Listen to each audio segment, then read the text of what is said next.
ગુજરાતની જીવાદોરી સમાન સરદાર સરોવર ડેમ તેની મહત્તમ સપાટીની અત્યંત નજીક પહોંચી ગયો છે।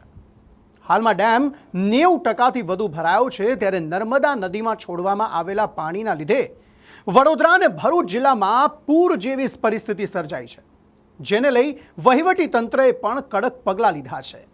ત્યારે નર્મદાના નીરથી ક્યાં સર્જાઈ છે આફત, જોઈએ આ અહેવાલમાં।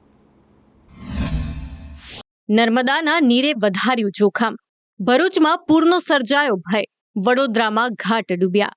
ગુજરાતની જીવાદોરી સમાન સરદાર સરોવર ડેમ તેની મહત્તમ સપાટીની અત્યંત નજીક પહોંચી ગયો છે।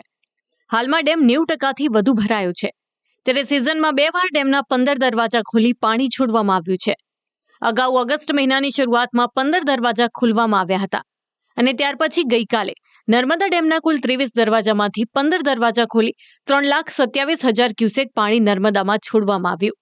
ચોમાસાની સિઝનમાં નર્મદા નદીના કાંઠાઓ પર ખેડૂતો પોતાના જીવન નિર્વાહ માટે ખેતી કરે છે, પરંતુ ઉપરવાસમાં ભારે વરસાદથી પાણીની આવક થતાં પાણીનો પ્રવાહ નર્મદા નદીમાં છોડાતા ભરૂચ જિલ્લા સહિત રાજપીપળા અને વડોદરા જિલ્લાના ગ્રામ્ય વિસ્તારના લોકોની તકલીફ વચ્ચે નર્મદા નદીમાં પાણીની આવક થતાં કાંઠા વિસ્તારના ખેડૂતોની ખેતીને નુકસાન થાય છે।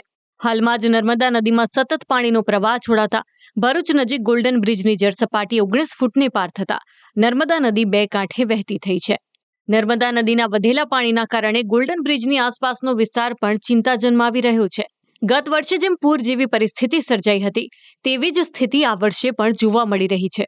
વાહન વ્યવહાર, ખેતી અને રોજિંદા કાર્યો પર વરસાદ અને નદીના વધેલા જળસ્તરની અસર પડી રહી છે। નર્મદા ડેમમાંથી 2.45 લાખ ક્યુસેક પાણી છોડવામાં આવી રહ્યું છે। ભરૂચના ગોલ્ડન બ્રિજ નજીક નર્મદા નદીની જળસપાટી વધવાની પણ સંભાવનાઓ છે। હાલ તો પરિસ્થિતિ નિયંત્રણમાં છે, પરંતુ તંત્ર દ્વારા સતર્કતા દેખાડવામાં આવી રહી છે। તંત્રએ નદી કિનારાના નીચાણવાળા વિસ્તારોમાં રહેતા લોકોને એલર્ટ રહી સલામતીની પૂર્વ સૂચના આપી છે। આ જ કારણે અંકલેશ્વરના કાંઠા વિસ્તારના 14 ગામોને પણ સાવચેત કરાયા છે। તો વડોદરામાં પણ નર્મદા નદીમાં પાણીની સતત આવક થઈ રહી છે, જેના કારણે કરજણ, ડભોઈ અને સિનોર તાલુકાના ગામોને પણ એલર્ટ કરાયા છે। કરજણમાં નર્મદા નદીમાં પાણીની આવક થતાં નારેશ્વર ઘાટના 15 પગથિયા પાણીમાં ગરકાવ થયા છે, જેને લઈને તંત્ર દ્વારા બંદોબસ્ત ગોઠવાયો છે।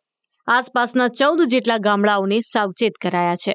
સરદાર સરોવર નર્મદા ડેમમાંથી પાણી જે સતત છોડવામાં આવી રહ્યું છે, તેને લઈ કરજણ તાલુકાના 14 ગામોને સાબદા કરાયા છે। ત્યારે કરજણ તાલુકાના નારેશ્વર ગામેથી પસાર થતી નર્મદા નદીના ઘાટના 15 જેટલા પગથિયા પાણીમાં ગરકાવ થયા છે। ત્યારે નર્મદા નદી 2 કાંઠે વહેતી જોવા મળી રહી છે।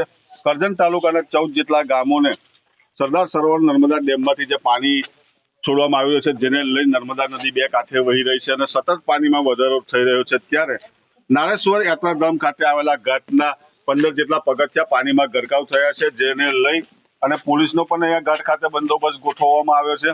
સરદાર સરોવર નર્મદા ડેમની અંદરથી જે રીતે મધ્યપ્રદેશની અંદર ભારે વરસાદને લઈને પાણીની અંદર જે સતત વધારો થયો છે અને ઓમકારેશ્વર ડેમમાંથી જે રીતે પાણી છોડવામાં આવી રહ્યું છે, તેને લઈ હાલની અંદર નારેશ્વર ખાતે નર્મદા નદી 2 કાંઠે વહેતી જોવા મળી રહી છે, જેને લઈ ઘાટ ખાતે પોલીસ બંદોબસ્ત ગોઠવી દેવામાં આવ્યો છે।